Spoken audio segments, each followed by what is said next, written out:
आज की कहानी है एक पिता की बेबसी। पास में है खाना, फिर क्यों भीख मांगकर खाना पड़ा। 5:30 बजे को ऑफिस खत्म होने के बाद मैं सीधा घर नहीं गया था, क्योंकि मुझे मेरे दोस्त का फोन आया था, जिसने मुझे राजा रानी बड़ा पाव की शॉप के सामने मलाड में रुकने के लिए कहा था। उसे कुछ शॉपिंग करनी थी, इसलिए उसने कहा था तुम रुकना, साथ में जाएंगे। हम दोनों हमेशा एक साथ की शॉपिंग करने जाते थे। उस शॉप के पास पार्किंग के लिए पेरेलाली के कुछ लोहे के एंगल लगाए हुए थे। मैं उन्हीं पर चढ़कर बैठ गया और अपने दोस्त का इंतजार करने लगा। एक 70-72 साल के बुजुर्ग आदमी, आंखों पर मोटे कांच वाले चश्मे लगे, धोती और कुर्ता पहने मेरे पास आया। क्यों मैं लोहे के एंगल पर 3-4 फुट ऊंचाई पर बैठा था। उसने मेरे घुटने को छुआ और बोला, बेटा, एक बड़ा पाव खरीद कर दोगे तो बहुत अच्छा होगा, बहुत ज्यादा भूख लगी है। मैंने जब उस बूढ़े आदमी की तरफ देखा तो मुझे रोजाना दिख रहे भिखारियों में से नहीं लगे। उन्हें देखकर ऐसा भी नहीं लग रहा था कि वो हर दिन भीख मांगते होंगे। ऐसे अचानक किसी बुजुर्ग ने मेरे पैरों को हाथ लगाया तो मुझे बहुत अजीब महसूस हुआ। मैं तुरंत एंगल से कूदकर नीचे खड़ा हो गया। मैंने अपनी जेब में हाथ डाला और 50 रुपए निकाल कर उस बुजुर्ग को देते हुए कहा, अंकल, आपको भूख लगी है तो यह लीजिए, 50 रुपया, कुछ खा लीजिए। बुजुर्ग ने कहा, नहीं बेटा, पैसे मत दो, बस एक बड़ा पाव लाकर दे दो, उतना बस है मेरे लिए। ठीक है, मैं लाकर देता हूँ, आप यहीं बैठिए, कहकर मैं राजा रानी बड़ा पाव की दुकान में गया और एक बड़ा पाव खरीद कर लाया और बुजुर्ग को खाने के लिए दिया। बुजुर्ग नीचे बैठकर बड़ा पाव खाने लगे। मेरी तरफ देखकर वह बोले, ऊपर मत बैठो, गिर जाओगे, यहाँ बैठो मेरे पास। कोई साथ बैठेगा तो मुझे भी दो निवाले अच्छे से खा जाएंगे। मैं उनका कहना टाल नहीं पाया और उनके साथ ही बैठ गया। फिर मैंने ऐसे ही उनसे सवाल करना शुरू किया, कहाँ से आए हैं, कहाँ जाएंगे, किससे मिलने आए हैं, वगैरह वगैरह। मैं नागपुर से आया हूँ, एक छोटे से गांव में रहता हूँ। यहाँ मुंबई में मेरा तुम्हारे जितनी उम्र का एक बेटा है, एक बड़ी कंपनी में इंजीनियर है, उससे मिलने आया हूँ। 2 साल पहले उसकी शादी हुई, लव मैरिज।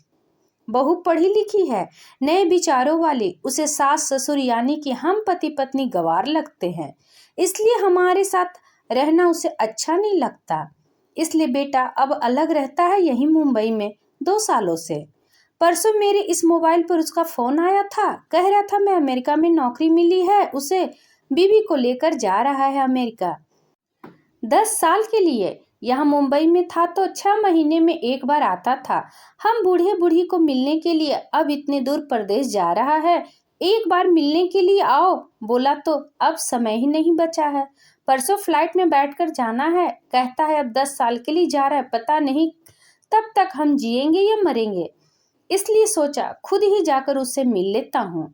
कल शाम से एयरपोर्ट को ढूंढ रहा हूँ, लेकिन यहाँ के लोग कहते हैं कि इस एरिया में एयरपोर्ट है ही नहीं। बुजुर्ग ने एड्रेस वाली चिट्ठी मेरे हाथ में देते हुए कहा। उनकी बात सुनकर मैंने कहा, लोग सच कह रहे हैं, एयरपोर्ट यहाँ नहीं है, सांता क्रूज में है। बुजुर्ग ने मेरी तरफ देखकर कहा, लेकिन परसों जब बेटे का फोन आया था तो उसने यही पता लिखवाया था। मुझे लगता है यह फोन भी खराब हो गया है, फोन ही नहीं आ रहा है बेटे का। मैंने बताया था उसको कि मैं उससे मिलने आ रहा हूँ मुंबई। कहते हुए बुजुर्ग मोबाइल मुझे देखने के लिए दिया।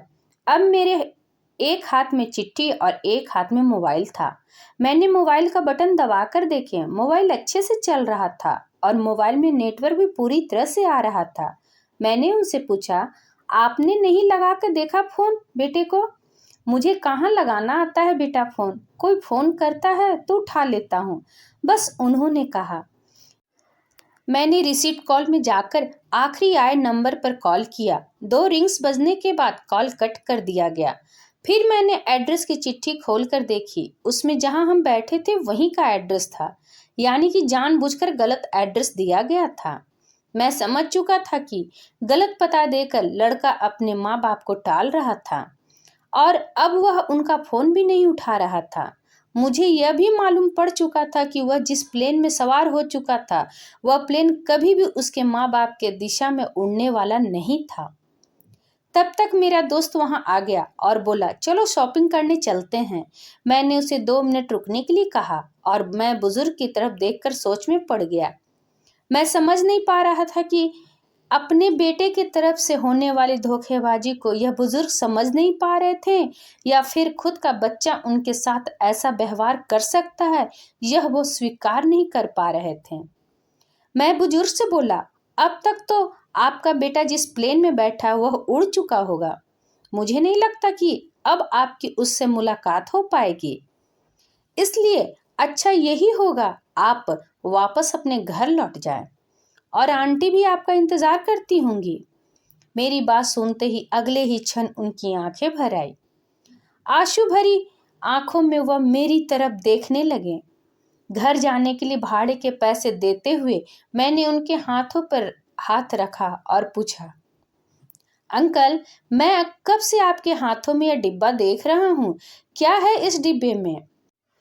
मोतीचूर के लड्डू हैं, मेरे बेटे के पसंद के, उसके माँ ने भेजे हैं उसके लिए, खुद बनाकर, बुजुर्ग ने कहा। किसी खंजर से मेरे दिल को चीरकर मेरे अंतःकरण को लहूलुहान कर दिया हो, ऐसी मेरी हालात हो गई। मैं निशब्द होकर बुजुर्ग की तरफ देखता जा रहा था और वहीं बैठा रहा।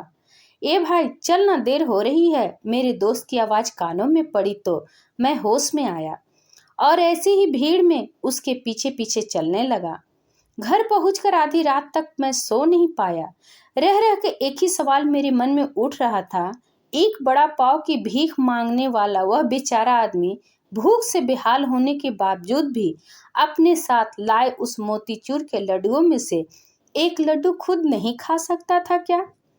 अपने बेटे से इतना प्यार, क्या सिर्फ एक झलक पाने को लाचार होते हैं माँ बाप जो अपने ही बेटे द्वारा छले जाते हैं?